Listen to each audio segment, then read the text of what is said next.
Hi everyone, it's good to see you again here. This is our first meeting for the creative writing class.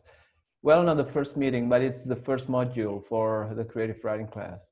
And if you see your schedule, your syllabus, you will see that in this unit we will be doing 3 paragraph stories. And I have given you a link to a YouTube video in which a writer, a local writer, Tangsu Cahyono, is explaining what 3 paragraph stories are and how one can make it. And for your information, I like to invite local writers in my creative writing class. We have been doing it in the last 3 years, and this time of course, everyone is sorry they cannot go to campus at all. But the good thing is that we can find a lot of information and a lot of videos by practitioners in the field, like a local writer here that we can use to learn, to imitate, and eventually to create our own works. Okay. So without further ado, I will go to the video here, and hopefully we can start writing 3 paragraph stories as soon as possible and can make something out of it. Okay, let me share with you my screen here. And so here we will be talking about 3 paragraph stories. You all know what it is by now, hopefully after watching the video. And here I will just go into a more detailed explanation of 3 paragraph stories. But first of all, I would like to remind you about your weekly thought journal. As I told you, you will have to keep writing this weekly thought journal. And there are several things only that you need to be aware of when we write this. The first one is you need to write about something tangible, something that you can see, something that you can show to people, and something that you can describe pretty much. Yeah, so something tangible. That's the rule of thumb. And the second thing is that when you describe these things, you need to use sensory details. You need to include what you hear, what you see, what you smell, and what you touch even. Or if it is food, then what you taste. So you need to use this information because this is what makes people identify or feel what you actually want to tell them. So you're not telling what your emotional feeling is, but you tell the result of your observation, and then people make that, and they perceive that, and eventually they build their own feeling about that. And lastly, you need to please do revision. Okay, you will need to revise not too much, just once. Okay, after you finish writing this one paragraph of 150 to 200 words, you will need to read it 1 or 2 or 3 more times to make sure that this is what you actually wanted to say. So yeah, that's your first assignment, which is the weekly thought journal. Now let us go to the 3 paragraph stories, or here I will call it FEPs just to make it easier. Okay, a FEP, if you see the description by Pak Tangsu Cahyono earlier, you will see that there are several things that you need to include. But first of all, it is a full-fledged story. What do I mean by full-fledged story? A full-fledged story is a story that has characters, that has settings, and it also needs to have a plot. So these 3 elements have to be there in the 3 paragraph story. Although a 3 paragraph story only has 3 paragraphs, but still you need to have all these things. Okay, that's the rule of thumb about 3 paragraph stories. And then we need to be aware that outside of Indonesia, people call this kind of thing flash fiction. And some of you must be familiar with this by now. It's a form of flash fiction indeed, but it is more regimented. What do I mean by regimented? It's more strictly organized. In three paragraph stories, you will find that the first paragraph is usually about the description of the situation or a person or the characters. And then in the second paragraph, you will see that there are actually conflicts in the story. There are problems there. And in the third paragraph, you will see the result or the consequence from that rising action, which we usually call a climax. Or sometimes it's a revelation of the truth. Sometimes the story doesn't have an actual, say, action, right? But it does release truth after truth after truth. And the hardest one is usually at the very end. And that's what a three paragraph story has in the third paragraph. There's also a twist sometimes. And it is good to have a twist there, because you will give your readers a lasting, say, a lasting feel, an aftertaste of your story. All right, now let's continue to why do we do this? Why did I pick a three paragraph story at the beginning of this semester, at the beginning of this course? First of all, well, mostly it's to learn. To learn what? So first of all, we need to learn the narrative elements. What are narrative elements? You know that narrative elements include plot, characters, settings, and the logic and the climax and all those things. You know, what you learned in the prose class, these elements are what you need to learn. If in the past you have only analyzed these elements, this time you are going to create these elements. And we, for the first time, we learn to do it properly. And we do that by writing these three paragraph stories. Not very long, but it can be not very long, because we need to, say, check on the development, right? But it is full-fledged nonetheless. Okay. And the second one is it's to explore our English skills. Well, you cannot deny that you came here to study literature and English mostly, right? And here is our opportunity to explore our English skills, especially when it comes to the structure of the language, structure of sentences, structure of English in general. And we also need to explore our vocabulary, what we know about expressing things, about if we want to say something, we need to find the word to do that. And then we explore our own capability. If you don't know the words, well, this is the time for you to open Google again or dictionary again to find the right expression for something. And of course, we would like to explore your knowledge of English idioms. Not everyone is at home with English, but you have to learn to do it. And you have been here for 2 years now, right? I believe you have picked up idioms from us lecturers, from novels that you read, from the short stories. And this is an opportunity for you to apply what you know about idioms, what idioms you have mastered, and you will use it for others here. And the next thing is for us to learn to convert facts into fiction. We all know that writers work in this logic.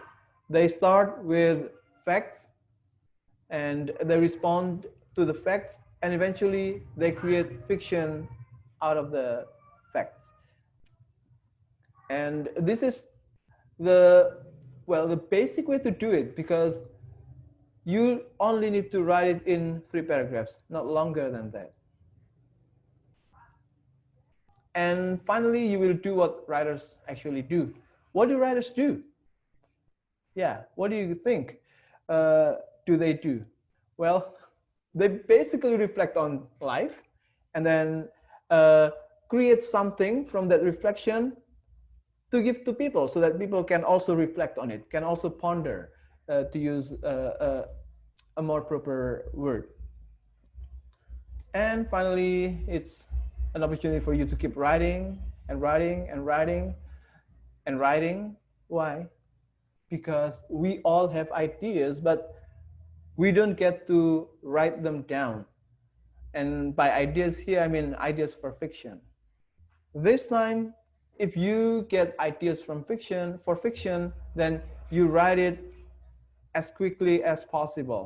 3 paragraphs will not stop you from writing something down in a matter of, well, minutes sometimes. You can finish a 3 paragraph story if you are well trained in just half an hour. Can you imagine that? So that's what we aim to do. I want you to know the structure of 3 paragraph stories, and then you practice making 3 paragraph stories so that later when you have ideas, you can write them down in the form of a 3 paragraph story, and without waiting too long until you forget it. Okay, now this is a technical aspect of this course or of this project. You can express thoughts in simple sentences all the time, but will it look cool? Will it affect people? Will it create the impact that you want to create through your work? No, unfortunately. You need to use various sentence structures to express your thoughts well and to affect people, and sometimes to just deliver messages. So what sentence structures do we know? Well, we know simple sentences, we know complex sentences, we know compound sentences, and we also know compound complex sentences, which you all have learned in the either grammar or paragraph writing class, right? Now it is an opportunity for you to apply that knowledge. But if you think you need a review, let me give you just a review. These are basically 4 types of sentence structure that you can use in writing a 3 paragraph story. First of all, simple sentence with subject, predicate, or sometimes object. It will be like this one. Cookie loves burying her face in pillows. Cookie, I take Cookie from the movie Perahu Kertas, or a novel, the novel Perahu Kertas. Or you can use compound sentence. A compound sentence is a sentence that has 2 parts, and they are usually connected by and, so, but, yet, and all those things, pretty much, all those conjunctions. Let me give you an example again here. She, Cookie, does it only in her own rooms early in the morning, so not many people see it. Here I'm using so to connect 2 clauses to create a compound sentence. And you can also use complex sentence. Complex sentence is a sentence in which there is a part which is either the subject or the object that is described further. Here is an example again, still about Cookie. But some people who happen to be nearby know it. Some people who happen to be near Cookie or her room know it. It refers to Cookie's habit of burying her face in pillows. Or we can also use another. It's because Cookie also shouts while burying her face. So here I'm using a complex sentence. You can also use compound and complex sentence or compound complex sentence at the same time, but I'm not going to give you an example here. If you want, you can. And the 4th choice is for you to use fractions only, like this one. Not loud. You can still hear it though. What I mean by fraction here is the part not loud, not a sentence. But the rule of thumb again now is do not keep using fractions all the time. I want you to know I want you to know how to write full sentences well, but you also need to know that there are moments when we need to write fractions, especially in fiction, unlike in academic writing. Okay, now these are the 4 sentence structures that you can use later on as you write your fiction. Now, let us go to what we need to do for today, which is practice. And we're practicing to brainstorm ideas. I will give you a post to do this as well in the on MS Teams. But first of all, you need to know that when you brainstorm ideas, you can use either of these two ways. You can start with a premise or you can start with a scene. Premise is usually like the theme or usually like the moral of the story. And scene is the situation, the problem, or the person or what the person does. That's what I mean by premise or scene. You can start with either of these, okay? If you pick to start with a premise, you can find any premise that you like, that makes you happy, that you think needs to be shared with others. First of all, like this one, there's more to a problem than meets the eye. When there is one problem or one person, there are layers to it. It has more than just one layer. So this is a premise, okay? And another one is that it's what you do that defines who you are. It's not who you are underneath. I believe you know that this is from Batman Begins with Christian Bale. And another person is a bad person is a good person who has been hurt over and over. And this is taken again from Joker. I believe you know this. And it can also be as simple as not something with a moral message like this. It can be as simple as working early in the morning. Working early in the morning is not always good. Or you can also write, not everyone can work in the morning. Or some people like to work in the evening. That is a premise. And you can start your story with a premise. I mean, you can start your brainstorming session with a premise. The second option is for you to start with a scene. And when you start with a scene, you need to imagine a situation that strikes you, that makes you moved, and something that you can explore further. For example, this is a scene that you might find in real life. A person who is financially affected by the pandemic but manages to donate some money to a neighbor who is in hardships. Okay, this is something that strikes you, right? Somebody who is financially affected, maybe laid over, or maybe his business goes bad or her business goes bad, but still when somebody is in hardship in the neighborhood, this person still can provide some money, can donate, can help. So that is a scene worth exploring.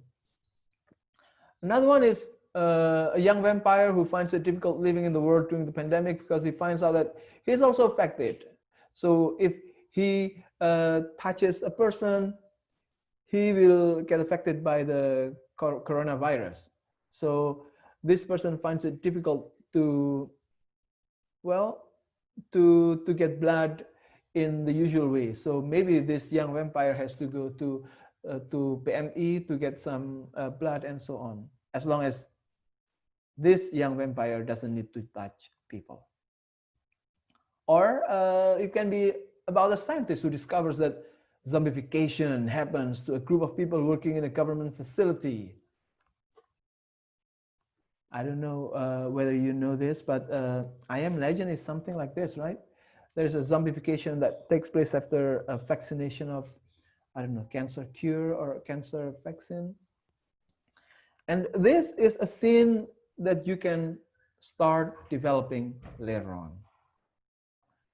Now, let me give you another example, okay? So, not another example. So you are done with this. This is the practice part. And later on, there will be an activity, okay? What is the activity? I want you to brainstorm as many premises or situations or scenes as possible, as you can find in 20 minutes. Use 20 minutes, use your timer, 20 minutes. to brainstorm as many premises or situations as possible. After that, pick three. Pick three that you like best. Once you have the three, you will need to post it as a reply to my activity post. And you need to do it as soon as possible within the class time, okay? And once you have posted it, wait a little bit until somebody else posts something, and then check a comment or an answer from your friends, and help this person pick one situation, suggest which one to develop further, okay? If you receive something like this, it doesn't mean that you will have to take the suggestion. You can choose to develop something else. It is just a suggestion. Why is it important?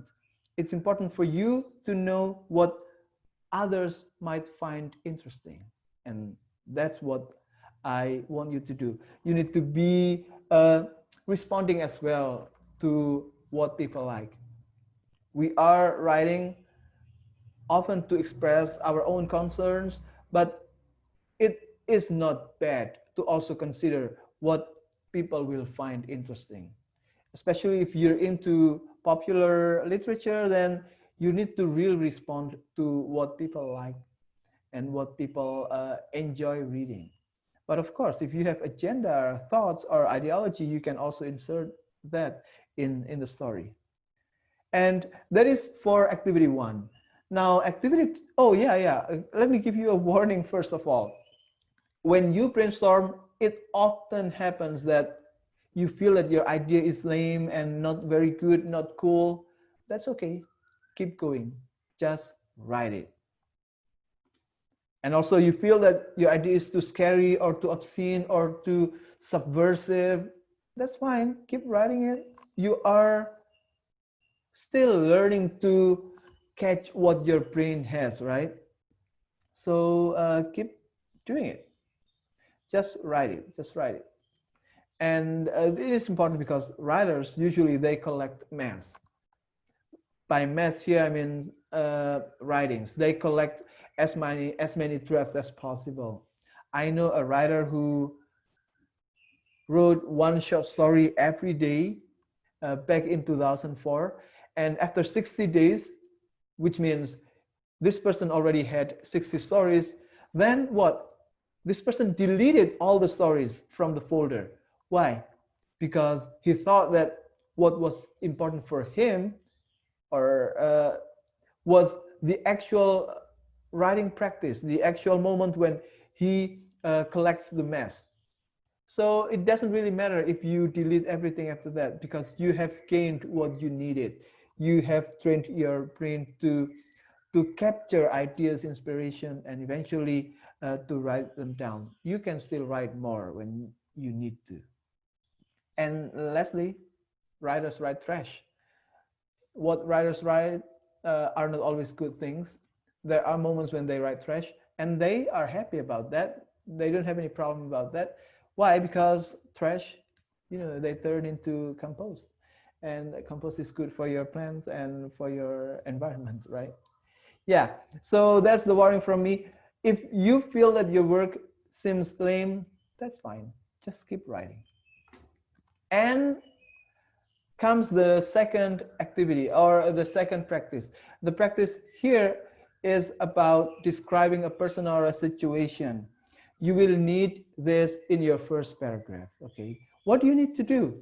You need to use sensory details, like what you will be practicing through your thought journal. You will need to use your sight, taste, smelling, and every other senses. Use as many senses as possible. And for the description, you can use real life people, yourself, your parents, your neighbors, or you can use places or events in real life as models, okay? Use them as models. And when you use them as model, of course, you will need to be brave to make changes. They are just models. If you feel that this person is a good model for your character, then describe that person. But if you need to make changes, go ahead, make changes. That's how creative writers do their writing. They look at real life and then they make modification because it is necessary for us to insert what we want to write.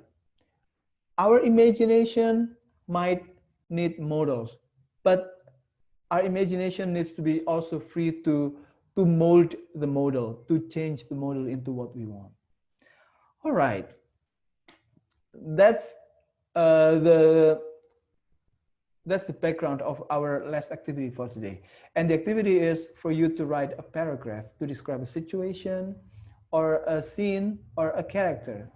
And if you look at the video by Pak Tangsu, you'll know that the standard length of a paragraph in Pentagraph is, or the 3 paragraph stories, is from 150 to 210.